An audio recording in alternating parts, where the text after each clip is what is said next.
एक बार स्वर्ग में विचरण करते हुए कृष्ण और राधा एक दूसरे के सामने आ गए। विचलित से कृष्ण, प्रसन्नचित से राधा। कृष्ण सकपकाए, राधा मुस्कुराई।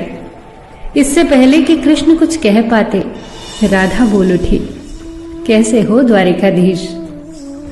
जो राधा उन्हें कान्हा कान्हा कहकर बुलाती थी, उसके मुख से द्वारिकाधीश का संबोधन कृष्ण को भीतर तक घायल कर गया।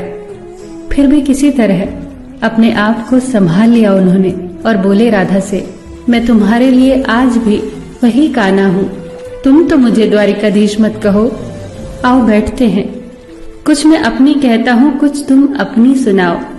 सच कहूं राधा, जब जब भी तुम्हारी याद आती थी, इन आंखों से आंसुओं की बूंदें निकल आती थी। राधा बोली, मेरे साथ ऐसा कुछ नहीं हुआ। न तुम्हारी याद आई, न आंखों से आंसू बहा, क्योंकि हम कभी तुम्हें भूले ही कहां थे जो तुम याद आते। इन आंखों में तो सदा तुम ही थे, कहीं आंसुओं के साथ निकल न जाओ, इसलिए रोते भी नहीं थे। कान्हा, प्रेम से अलग होने पर तुमने क्या खोया, इसका एक आईना दिखाऊं तुम्हें। कुछ कड़वे सच प्रश्न सुन पाओ तो सुनाऊं। कभी सोचा है इस तरक्की में तुम कितने बिछड़ गए। यमुना के मीठे पानी से जिंदगी की शुरुआत की और समुद्र के खारे पानी तक पहुंच गए। एक उंगली पर चलने वाले सुदर्शन चक्र पर भरोसा कर लिया और 10 उंगलियों पर चलने वाली बांसुरी को भूल गए। कान्हा, जब तुम प्रेम से जुड़े थे तो जो उंगली गोवर्धन पर्वत उठाकर लोगों को विनाश से बचाती थी, प्रेम से अलग होने पर वही उंगली क्या क्या रंग दिखाने लगी। सुदर्शन चक्र उठाकर विनाश के काम आने लगी। कान्हा और द्वारिकाधीश में क्या अंतर होता है बताऊं? कान्हा होते तो तुम सुदामा के घर जाते, सुदामा तुम्हारे घर नहीं आता। युद्ध में और प्रेम में यही तो फर्क होता है। युद्ध में आप मिटाकर जीतते हैं और प्रेम में आप मिटकर जीतते हैं। कान्हा, प्रेम में डूबा हुआ इंसान दुखी तो रह सकता है, पर किसी को दुखी नहीं कर सकता। आप तो कई कलाओं के स्वामी हो, स्वप्न दूरदृष्टा हो, गीता जैसे ग्रंथ के दाता हो, पर आपने ये क्या निर्णय लिया? आपने अपनी पूरी सेना कौरवों को सौंप दी और अपने आप को पांडवों के साथ कर लिया।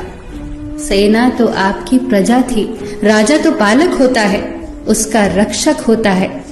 आप जैसे महाज्ञानी उस रथ को चला रहे थे जिस पर बैठा अर्जुन आपकी प्रजा को ही मार रहा था।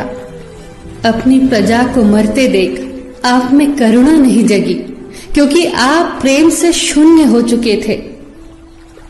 आज भी धरती पर जाकर देखो, आपकी द्वारिकाधीश वाली छवि को ढूंढते रह जाओगे।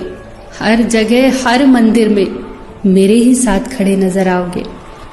मैं जानती हूं कान्हा, लोग गीता के ज्ञान की बात करते हैं, उसके महत्व की बात करते हैं, पर धरती के लोग युद्ध वाले द्वारिकाधीश पर नहीं, प्रेम वाले कान्हा पर भरोसा करते हैं।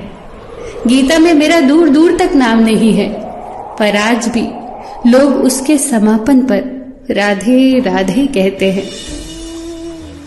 ये कहानी काल्पनिक जरूर है, पर इसके भीतर छिपी सीख बहुत महत्वपूर्ण है।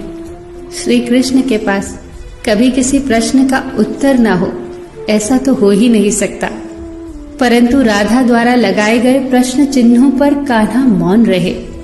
यही तो है प्रेम में समर्पण का भाव। पराक्रम में हमें हर किसी को हराना होता है, तब भी हम जीतकर भी हार जाते हैं, परंतु प्रेम में एक ही कईयों का दिल जीत लेता है। सही कहा है कि छोटी सी उंगली पर पूरा गोवर्धन पर्वत उठाने वाले भगवान श्री कृष्ण छोटी सी बांसुरी को दोनों हाथों से पकड़ते थे। फिर मिलेंगे दोस्तों अगली कहानी के साथ। तब तक के लिए अपना ख्याल रखना और हमेशा मुस्कुराते रहना।